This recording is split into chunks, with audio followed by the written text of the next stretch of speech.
नमस्कार दोस्तों, स्वागत है आपका हमारे चैनल में। और आज की इस वीडियो में हम वो तमाम बड़ी खबरों के बारे में बात करने वाले हैं। लेकिन उससे पहले आपको एक ज़रूरी बात बता दें कि इस वीडियो के बीच में एक आपसे आसान सा सवाल पूछा जाएगा और उस सवाल का सही जवाब देने पर आप 500 रुपये जीत सकते हैं। इसीलिए वीडियो को पूरा देखिएगा। अब दोस्तों चलिए बढ़ते हैं यहाँ पर हम कुछ टॉप हेडलाइंस की ओर, जिसमें पहली बड़ी हेडलाइन है कि प्रवासी मजदूरों के लिए उत्तर प्रदेश में चलेंगी कुल 1000 बसें, सीएम योगी का बड़ा ऐलान। इस खबर के बारे में हम विस्तार से जानेंगे। वहीं अगली बड़ी हेडलाइन है कि इस राज्य में मिली शॉपिंग मॉल और सैलून खोलने की इजाज़त।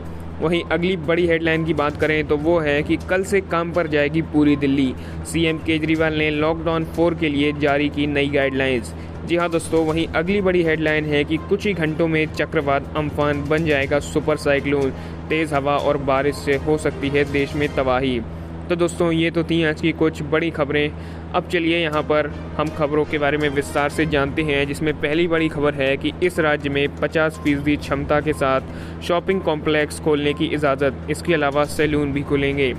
जी हाँ दोस्तों, कोरोना वायरस का प्रसार रोकने के लिए पूरे देश में लॉकडाउन 4 को बढ़ाकर 31 मई तक कर दिया गया है। और अब लॉकडाउन को बढ़ाए जाने के बाद गृह मंत्रालय ने इसे लेकर नए दिशा निर्देश जारी किए हैं। इसके साथ साथ केंद्र सरकार ने राज्यों को रेड, ऑरेंज और ग्रीन जोन खुद निर्धारित करने की छूट भी दी है। साथ ही राज्य ने अपने यहाँ की स्थिति को देखकर छूट या पाबंदी की घोषणा की है। इसके बाद केरल सरकार ने लॉकडाउन 4 को लेकर नए दिशा निर्देश जारी किए हैं। आपको बता दें, नई गाइडलाइंस के मुताबिक केरल में 50% क्षमता के साथ शॉपिंग कॉम्प्लेक्स खोलने की इजाज़त दी गई है। इसके साथ साथ सैलून भी खोले जाएंगे। आपको बता दें, केरल सरकार ने कुछ रोक टोक के साथ सार्वजनिक यातायात को मंजूरी देने का भी फैसला किया है। इसके तहत कोविड-19 की वजह से सामाजिक दूरी का भी पालन करना होगा। वहीं दोस्तों अगली बड़ी खबर है कि सीएम योगी आदित्यनाथ ने प्रियंका गांधी के 1000 बसें चलाने का प्रस्ताव स्वीकारा, मांगी ड्राइवरों की डिटेल। जी हाँ दोस्तों, प्रस्ताव स्वीकार करने के बाद अब योगी सरकार यूपी में 1000 बसों का संचालन जल्द ही शुरू करने वाली है।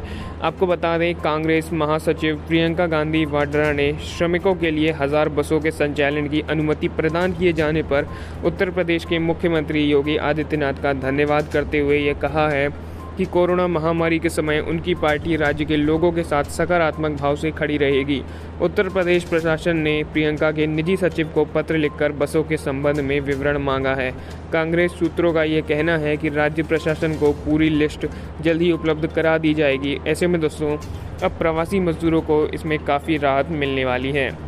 वहीं दोस्तों अगली बड़ी खबर की ओर बढ़ते हैं तो वो है कि कल से काम पर जाएगी पूरी दिल्ली, सीएम केजरीवाल ने लॉकडाउन 4 के लिए जारी की नई गाइडलाइंस। जी हाँ दोस्तों, कोरोना की वजह से लगे लॉकडाउन के चौथे चरण में दिल्ली में सारे सरकारी और निजी ऑफिस खुले रहेंगे। मुख्यमंत्री अरविंद केजरीवाल ने आज ही ऐलान करते हुए कहा है कि सभी निजी ऑफिस कल से अपनी पूरी क्षमता के साथ खुल सकते हैं। आज लॉकडाउन 4 का पहला दिन है। एक दिन पहले ही केंद्र ने लॉकडाउन के दौरान रियायतें देने का अधिकार राज्य सरकारों को सौंपा था। मुख्यमंत्री अरविंद केजरीवाल ने ये कहा है कि सभी निजी ऑफिस कल से अपनी पूरी क्षमता के साथ खुल सकते हैं, लेकिन उन्हें कोशिश करनी चाहिए कि ज़्यादातर स्टाफ घर से ही काम करे। मुख्यमंत्री ने ये भी साफ किया कि किसी भी तरह की यहाँ पर बड़ी गैदरिंग की अनुमति नहीं होगी। इसके अलावा उन्होंने ये भी कहा कि दिल्ली के कंटेनमेंट जोन में किसी भी तरह की कोई गतिविधि की अनुमति नहीं होगी। इसके अलावा अभी metro station, school, college, shopping mall, swimming pool, park, theatre, bar, auditorium और असेंबली हॉल सब बंद रहेंगे। यहाँ तक कि सैलून और जिम भी बंद रहेंगे और धार्मिक स्थल भी बंद रहेंगे। तो दोस्तों ये तो थी दिल्ली में जारी की गई नई गाइडलाइंस। अब दोस्तों मैं आपसे एक सवाल पूछने वाला हूं और उस सवाल का सही जवाब देने पर आप 500 रुपये तक जीत सकते हैं। जी हाँ, तो सवाल ये है कि रामायण किसने लिखी थी? इसका जवाब जल्दी से जल्दी नीचे कमेंट करके ज़रूर बताइएगा। अब दोस्तों यहाँ पर बढ़ते हैं अगली खबर की ओर। तो अगली बड़ी खबर है कि चक्रवात अम्फान 12 घंटों में बन जाएगा सुपर साइक्लोन, बंगाल और उड़ीसा में हाई अलर्ट हुआ जारी। जी हाँ दोस्तों, चक्रवात अम्फान अब बंगाल और उड़ीसा तट की ओर तेज़ी से बढ़ रहा है। चक्रवात की वर्तमान गति 160 किलोमीटर प्रति घंटा है और वर्तमान में ये दीघा से लगभग 1000 किलोमीटर दूर है। इसके चलते अब उड़ीसा के तटीय इलाकों में तेज़ हवाएं चलने के साथ ही भारी बारिश भी हो सकती है। इस चेतावनी के बाद राज्य सरकार 11 लाख लोगों को इन इलाकों से निकालने की तैयारी में जुट गई है। जानकारी के मुताबिक 19 मई को ये चक्रवात भीषण तबाही मचा सकता है। न्यूज़ एजेंसी पीटीआई के मुताबिक चक्रवाती तूफान अम्फान सुपर साइक्लोन में बदल सकता है। इस बात की जानकारी भारत के मौसम विभाग ने दी है। बंगाल की खाड़ी के ऊपर से उठने वाले चक्रवात की गति और ताकत और बढ़ने की संभावना है। खतरे को देखते हुए उड़ीसा के 12 जिलों और कोलकाता सहित बंगाल में 5 जिलों में हाई अलर्ट जारी कर दिया गया है। बंगाल में दक्षिण 24 परगना, उत्तर 24 परगना, पूर्व और पश्चिम मिदनापुर हाई अलर्ट पर हैं। अगले आदेश तक मछली पकड़ने वालों की प्रक्रिया पर भी रोक लगा दी गई है। आपको बता दें, चक्रवाती तूफान अम्फान को खतरे को देखते हुए एनडीआरएफ की टीमें भी अलर्ट पर हैं। एनडीआरएफ के डीजी ने हाल ही में ये बताया है कि उड़ीसा में 10 टीमें भेज दी गई हैं। इसके साथ ही हालात पर कड़ी निगरानी रखी जा रही है। वहीं दोस्तों, अगली बड़ी खबर की बात करें तो वो है कि दिल्ली में फंसे प्रवासी मजदूरों और लोगों के लिए सरकार ने ऑनलाइन रजिस्ट्रेशन किया शुरू। ऐसे करें अप्लाई। जी हाँ दोस्तों, देश भर में लॉकडाउन लागू किए जाने के बाद रेल और बस सुविधा के बंद कर दिए जाने के कारण कई प्रवासी मजदूर और लोग अलग अलग राज्यों में फंसे हुए हैं। ऐसे में कई प्रवासी मजदूर पैदल ही अपने घरों के लिए निकल गए हैं। हालांकि जैसे जैसे लॉकडाउन में राहत दी जा रही है, वैसे वैसे ही अलग राज्य सरकारों द्वारा प्रवासी मजदूरों को उनके घर वापस भेजने के प्रबंध भी किए जा रहे हैं। इसी बीच दिल्ली सरकार द्वारा भी प्रवासी मजदूरों और लोगों को उनके घर पहुंचाने के लिए ऑनलाइन रजिस्ट्रेशन शुरू कर दिया गया है। जी हाँ दोस्तों, लिंक पर क्लिक करके दिल्ली में फंसे प्रवासी मजदूर और लोग अपना रजिस्ट्रेशन कराकर ट्रेन के जरिए अपने राज्यों में जा सकेंगे। आपको बता दें, दिल्ली के उप मुख्यमंत्री मनीष सिसोदिया ने जानकारी देते हुए कहा है कि दिल्ली सरकार ने अभी तक श्रमिक स्पेशल ट्रेन के जरिए दिल्ली में फंसे 35,000 प्रवासियों को उनके राज्यों में भेजा है। इसके अलावा 12,000 और लोग आज 8 अलग अलग ट्रेनों के जरिए अलग अलग राज्यों में भेजे जाएंगे। वहीं दोस्तों, अगली बड़ी खबर की बात करें तो वो है कि भारतीय रेलवे ने जारी की नई गाइडलाइन। ट्रेन टिकट बुक करने से पहले ये जान ले वरना पछताएंगे। जी हाँ दोस्तों, हाल ही में भारतीय रेलवे ने अपनी गाइडलाइंस में थोड़ा बदलाव करते हुए अब एक निर्देश और जोड़ा है।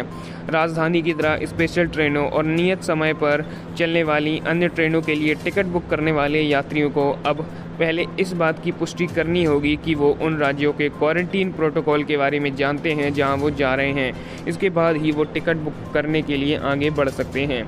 हाल ही में दिल्ली से बेंगलोर के लिए एक स्पेशल राजधानी के कुछ यात्रियों को इस सप्ताह की शुरुआत में वापस आना पड़ा था, क्योंकि उन्होंने 14 दिन के क्वारंटीन सेंटर पर जाने से इनकार कर दिया था। इसके बाद भारतीय रेलवे ने इस फीचर को अपनी IRCTC वेबसाइट में जोड़ने का फैसला किया है। वहीं दोस्तों, अगली बड़ी खबर है कि सुरक्षित लौट रहे प्रवासी मजदूर। लौटने वाले 1.5 लाख प्रवासी मजदूरों में से सिर्फ 82 ही संक्रमित। जी हाँ दोस्तों, कोरोना संकट और लॉकडाउन के बीच केंद्र और राज्य सरकार की पहल पर अब तक कुल 1.34 लाख प्रवासी मजदूर, छात्र छात्राएं और मरीज व उनके परिजन झारखंड लौट चुके हैं। इनमें से 76,000 प्रवासी ट्रेनों के सहारे झारखंड लौटे हैं, जबकि 47,000 लोग बसों से लाए गए हैं और वहीं करीब 10,000 लोग अपने निजी साधनों या फिर पैदल लौटे हैं। इसी बीच राज्य में कोरोना के मामले भी बढ़ गए हैं। ऐसा कहा जाने लगा था कि अपने घरों को लौट रहे प्रवासी मजदूरों के कारण झारखंड में कोरोना के आंकड़े बढ़ रहे हैं, लेकिन दोस्तों हाल ही में स्वास्थ्य विभाग ने इसे पूरी तरह से नकार दिया है और विभाग का कहना है कि झारखंड में कोरोना के मामले अभी भी काफ़ी कम हैं। 1 मई से प्रवासियों की घर वापसी शुरू हुई है। उसके बाद से अब तक कुल पिछले 17 दिनों में केवल 82 प्रवासियों को ही कोरोना संक्रमण मिला है। तो ऐसे में ये कोई खास कारण नहीं है कि झारखंड में कोरोना के केसेस इतने क्यों बढ़ रहे हैं। तो दोस्तों, ये तो थी आज की कुछ बड़ी खबरें। फिलहाल इस वीडियो में इतना ही है। और भी कोरोना वायरस से जुड़ी सभी लेटेस्ट न्यूज़ और टुडे ब्रेकिंग न्यूज़ पाने के लिए अभी हमारे चैनल को सब्सक्राइब कीजिएगा और उसके बगल का बेल आइकन भी ध्यान से ज़रूर दबाइएगा, जिससे कि मैं जो भी नई वीडियोज़ डालूंगा तो उसका नोटिफिकेशन सबसे पहले आप तक पहुंच पाएगा और आप उस वीडियो को देख पाएंगे। तब तक के लिए दोस्तों, धन्यवाद।